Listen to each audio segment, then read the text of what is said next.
বহুতখিনি শুকাইছে আৰু আপোনাৰ এতিয়া ব্ৰহ্মপুত্ৰত তলিভাগ প্ৰায় বাম বুলিয়ে ক'ব পাৰি।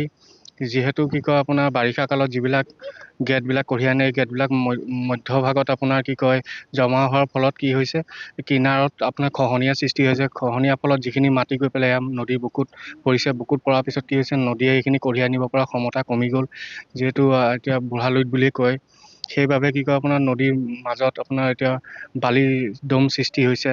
তাৰ ফলত আপোনাৰ যিটো আপোনাৰ জাহাজ চলাচল কৰে তাত অকণমান অসুবিধাৰ সৃষ্টি হৈছে। তাৰ ফলত আমাৰ চৰকাৰৰ বিভাগৰ ফালৰ পৰা খনন কাৰ্য চলাবলগীয়া হয়। বহুত মানে কষ্টৰ সৃষ্টি হৈছে।